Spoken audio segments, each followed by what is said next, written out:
My little 5-year-old daughter loves this unicorn book called Unicorn Academy, which is a book based on a TV show based on another book which is also called Unicorn Academy, just to keep things nice and simple. And she wanted to paint up a unicorn looking just like Wildstar on the front cover there. So in this video, I'm just going to show you quickly how I went about helping her paint the model. When I first started doing this channel, the idea was to kind of show off my hobby progress, being a dad of a couple of young girls and fitting in painting wherever I could. But it's kind of morphed a little bit and ended up with a lot of content around Heroquest and things like that, which my daughter enjoys doing with me, which is lovely. You know, it's a nice sort of change, and this is just an extension of that, which is really cool. She wants to start painting models as well, just like Daddy. I think it's a lovely thing, introducing kids into the hobby of mini painting and all that kind of stuff. And I know that Louise at Rogue Hobbies did a video recently about how she was teaching kids, and that's a bit more geared at teaching a classroom of kids rather than just a one-on-one thing. But when I heard that she was doing that video, and at the same time my daughter was asking to paint this unicorn, I thought, well, maybe I can do my own version and see how it stacks up against the professional. So I'll put a link to the Rogue Hobbies video down below if you want to go check that out. But if you stick around here, I'll show you how I went about printing out and painting this unicorn with my little girl. I spent a bit of time at my mini factory with my daughter, picking out just the perfect unicorn for her, and she was insistent she wanted this one with the very spindly looking legs that look like they'd be prone to breaking at the slightest gust of wind. Anyway, despite my protests, that's what she wanted, so we printed it out, and using ABS-like resin on my Mars 3 Pro meant that actually it was pretty robust enough for me to drill little holes into the feet and pin it onto the base, which surprised me. I thought it was going to snap doing that, but it was fine. And talking of bases, I printed out a different base, one of these Redleaf forest bases from Titan Forge, and the idea there was to have something that I thought looked better than the base that the unicorn came with, and also had a lot of texture on it. My plan was to use a lot of contrast paints on the model, and the extra texture of all these leaves should lend itself nicely to that method. Model printed out great, looks really nice, very similar to the artwork on the cover of the book. And I gave it a spray with black, then a very light spray with Wraithbone, just to get a little bit of pre-shading on it to help the contrast paints along. I made sure I selected all the paints before we started so that we didn't have to start mucking around trying to get stuff while she was going. Used lots of colourful ones because Wildstar's got a sort of rainbow mane and rainbow tail. Soulbright grey shade for the body because the body's white, and I find that shade actually does a good job of doing white. And then I just let her get on with it, really. I made sure that I put the paints into the wet palette for her so she could reach them easily, and did a little bit of thinning here and there, but really it was a case of just trying to let her interpret what she thought it should look like, you know, based on what she's seen on the TV and on the cover of the book and all that kind of stuff. I didn't want to be too overbearing, and I didn't want to be taking over from her. I just wanted to let her do what she can. I gave her a brush that I wasn't too worried about. It was a cheap brush, so if she did start stabbing it and ruin the point, it didn't matter.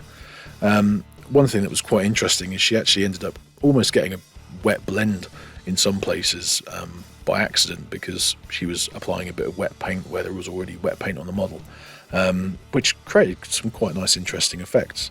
And again, that was fine because I'd put the colours all on the wet palette for her. It didn't matter if she was mixing them up as she was going, you know, that wasn't a problem at all. And one of the things I think sometimes kids struggle with is painting to the edges, and I certainly had that when I was a kid. I remember painting models and trying to get the bits on the right bits of the model, but then not quite going to the edges because I was worried about going over onto the wrong bit. And I think she does the same sort of thing that I used to do, which is interesting. But as she got into it, she carried on and persevered, and I think it ended up looking pretty good, really. I was really proud of her. And of course I'm going to say that because I'm her dad and I'm going to be proud of anything that she does, but I genuinely thought she did a good job. And it shows the versatility of contrast paints. They work even for small kids, you know, if they're set up in the right way. I think the whole thing here really was me trying to be as hands-off as possible, and that's the main takeaway, is letting her get on with it, not trying to take over, even though you you've got this instinct to try and make it look better. It's looking how she wants it to look. One of the things that Louise talks about in her video is getting the kids to pick their own colour schemes and kind of develop their way of telling a story through colour. And in this case, she was painting a unicorn that already has been designed by somebody else. So she's trying to replicate a colour scheme. But it's her interpretation of that unicorn. It's her interpretation of what somebody else has done. So I think there's a lot of value in that. And it's only the second model she's painted. She did paint an orc before. But certainly, I think Louise's point about getting the kids to paint something that they're interested in, that they want to do, rather than say, here, paint my space marine that I like, that's valid. Certainly good to get them to do something that they want. Doing the base, it looks really cool. Used a couple of different greens, and again, because it was being applied when it's all wet, get a little bit of interesting blending going on. And then with the stones, there was some grey on the stone while it was still wet with the green, so you got a bit of a green-grey kind of mix in there, which I thought looked rather pleasing. I did help out where she asked me to, particularly painting gold on the hooves. She wasn't too confident. She'd been painting for quite a while by this point. It wasn't my intention to force her to paint the whole model in one go. I was just being led by what she wanted to do, which I think is kind of the right way to go about it. And she just carried on sitting there for a long time. She's got a very good attention span for a 5-year-old.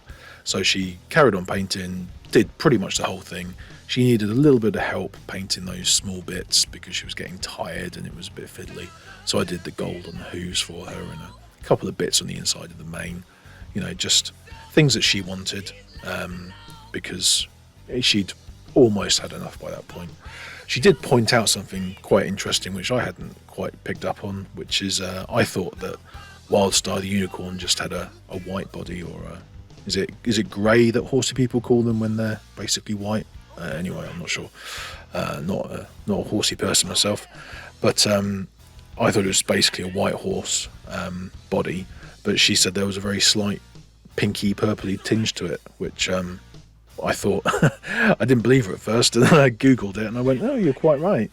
So we got a very, very light wash of a pinky purple colour to go over the top, which looks really good actually in the recesses. Gives a nice little sort of depth to it there. So overall, I really enjoyed this whole process with my daughter.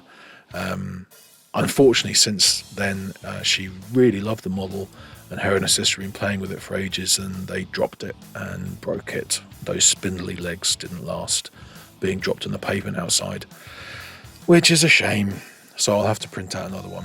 But she wants me to print out a bunch of others anyway. She wants a whole army of unicorns, I think. So we'll have to do a bit more painting in the future. And as it goes along, she'll be able to do much more painting by herself. She's certainly become very interested in doing it, and I think this process has helped keep her interested and want to do it more. So that's the main thing. It doesn't really matter whether you end up with a model that you can use or whatever. It's just a case of, I think, going through the process and seeing if it's something that she wants to do going forwards. I don't want to force her into doing anything she doesn't like, and she seems to really enjoy this and really enjoys playing Heroquest. So it's great. Really nice to be able to share my hobbies with my little girl. And I'm sure when the other one is a bit older, she'll have a go herself as well. So I guess my takeaway from this whole thing was that it was a lot of fun doing some painting with my daughter. It was great. And the key really is to give them a model that they're invested in, that they're interested in painting, because then they're going to be more likely to actually do it. Don't give them something that you are kind of concerned about getting broken or want painted nicely, something that you're not too worried about, and then just be there. Make sure that all the paints are ready to go. I put them all on the wet palette so that she could get access to them very easily, and I stood behind her and was there to help her wash the brush out if she needed, or to help mix paints if she needed, or whatever it was. But kind of just let her go at her pace, and she could start and stop when she wanted. She actually sat there for quite a long time painting it all. And don't get too worried about the result, because it's just a starting point, and she'll get better at painting in the future, if she wants to, you know. And I think making this initial attempt at miniature painting fun for her means that she's more likely to do it in the future, and that's a very similar message to Louise's message in her Rogue Hobbies video. I think I came to the same conclusions that she did, very slightly different kind of methodology, but then when you're just with your own kid, it's a bit different to teaching a classroom. So anyway, I hope you've enjoyed that. I really enjoyed doing it with her. I think it's a great thing to do, and I'll leave the final few words to her. I really, really liked my unicorn, Daddy. So what's your unicorn called? Wildstar. What's your favourite thing about Wildstar that you painted? That she has rainbow hair. Yeah? Was it fun painting it? Yeah. Yeah? Are you proud of yourself? Yeah. Do you think you want to paint some more models? Yeah. What else do you want to paint? Leaf. Leaf's another unicorn from Unicorn Academy. You just want to paint all the unicorns, do you? You have to say yes, you can't just nod. Yes. Yes. Okay. Well, I think you did a really good job painting that unicorn. I'm very proud of you. We'll say bye to everyone. Bye. And say subscribe. Subscribe. Thanks very much. Bye. Bye.